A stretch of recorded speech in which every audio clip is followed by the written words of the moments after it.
In our last video, we opened up a 1.6 terabit optical module and found a single chip that costs over $150, eats half the module's power, and takes up 30% of the bill of materials. The DSP, the digital signal processor. Two companies control that market, Marvell and Broadcom. And right now, that chip is one of the biggest bottlenecks in AI networking. But there's a number that puts the DSP problem in perspective better than anything else. Broadcom, the company that makes both the switch chip and the DSP, said it publicly when they launched their first CPO switch in 24. Their words, pluggable optical transceivers consume approximately 50% of system power and constitute more than 50% of the cost of a traditional switch system. That's Broadcom's own press release. The company selling DSPs is telling you that the modules containing those DSPs are eating half your switch's power budget and more than half the cost. Lambda, one of the first cloud providers to deploy Nvidia's new co-packaged optics switch, published their power measurements in June 2026. A standard Nvidia Quantum X800 switch with pluggable transceivers draws about 7 kilowatts. The CPO version, same switching capacity, same 144 ports at 800 gig, draws 3.95 kilowatts, 3 kilowatts saved per switch. In a data center with hundreds of these switches, that difference adds up to megawatts. Megawatts that could be powering GPUs instead of rescuing electrical signals. And why does the DSP exist in the first place? Because the electrical signal has to travel about 12 inches of copper trace on the PCB, from the switch ASIC in the center of the board all the way out to the front panel where the optical module plugs in. By the time it gets there, the signal is wrecked. 22 decibels of insertion loss. The DSP's entire job is cleaning up that mess. So the obvious question becomes, what if you just don't make the signal travel that far? That's exactly what CPO does. Co-packaged optics takes the optical engine, the part that converts electricity to light, and puts it on the same package substrate as the switch ASIC, not plugged into the front panel 12 inches away, right next to the chip, millimeters away. Nvidia's documentation for the Quantum X Q3450 puts it plainly. The electrical path is reduced to a few millimeters within the substrate, and insertion loss drops from 22 dB to roughly 4 dB. At 4 dB of loss, the ASIC's own SerDes can handle the signal. No DSP needed, no retimer, no CDR. The module's most expensive, most power-hungry component just disappears. There's a lighter version of this idea already shipping called LPO, linear pluggable optics. Same form factor as a regular pluggable module, but the DSP is stripped out and replaced with a simple analog equalizer. Power drops from 14 to 17 watts down to 7 or 8. It works, but only for short distances, and only when the host ASIC's SerDes is strong enough to compensate. It's a bridge solution. The destination. Broadcom got there first. Their Tomahawk 5 Bally platform, 51.2 terabits per second, 8 optical engines on the same substrate as the switch chip, started shipping to customers in 2024. It was the industry's first production CPO switch.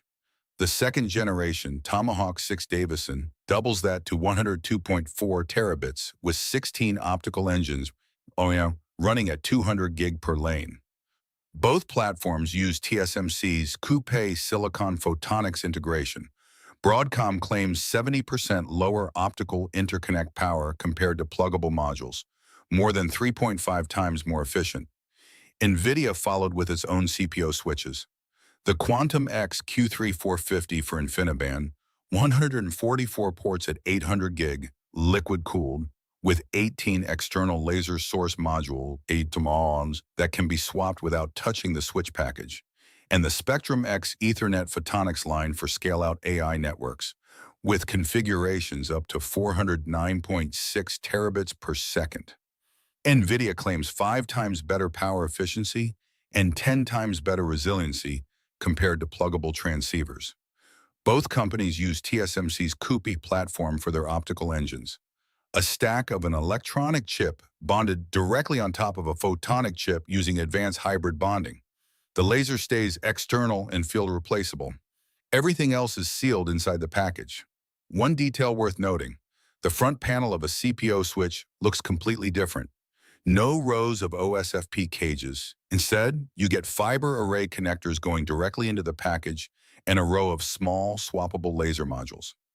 Lambda's engineering team described the Q3450's front panel as the most visible change from any switch they've ever racked. CPO works. The platforms are shipping. The power savings are real and measured by third parties. But the part that matters for investors isn't the physics. It's what happens to the companies that built their business around the component that just got removed. Start with Broadcom. They own Tomahawk, over 75% of data center Ethernet switching. They also sell optical DSPs, the Taurus and Cyan 3 lines we covered in our last video. CPO kills the DSP sale. But Broadcom isn't losing sleep over it because they're the ones doing the killing. Every CPO switch they ship replaces a pile of third-party pluggable modules with an integrated system where Broadcom controls the ASIC, the optical engine, and the silicon photonics, all in one package. The customer used to buy a switch chip from Broadcom and modules from InnoLight or Coherent. Now they buy the whole thing from Broadcom. The DSP revenue disappears, but the system-level revenue more than replaces it. 3 generations of CPO shipped. 4th generation at 400 gig per lane already announced. Marvell is in a different position. They don't make Ethernet switch ASICs. That's Broadcom's territory. Marvell's core product in optical networking is the standalone DSP, the Era platform, the thing that just became unnecessary in a CPO world. So Marvell spent over $15 billion in acquisitions over the past few years to become something else before the DSP market shrinks. Inphi in 2021 for $10 billion. That's how they got into DSPs in the first place. Celestial AI in early 2026 for $3.25 billion. Photonic Fabric for chip-to-chip optical links. XCon Technologies for $540 million. CXL and PCIe switching. The strategy is clear. If the standalone DSP is a dead end, own the entire optical connectivity stack from SerDes IP to Photonic Interconnect. Matt Murphy raised fiscal 2028 revenue guidance to $16.5 billion, a $1.5 billion increase, partly on the strength of the optical roadmap. But every acquisition adds a dependency. The full stack play only works if every piece ships on time and integrates cleanly. And Marvell's 1.6T ARA DSP is ramping in volume right now. It's generating real revenue today in a pluggable market that isn't going away overnight. That's the time variable nobody can predict with precision. TrendForce estimates CPO will reach about 35% penetration in AI data centers by 2030. Light Counting says pluggable optical modules will remain the majority of optical links through the end of the decade.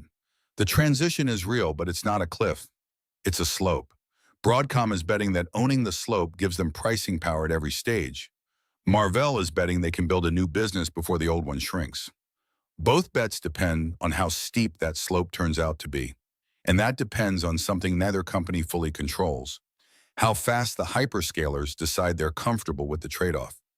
Pluggable modules are like a phone with a removable battery. Something breaks, you swap it out in seconds.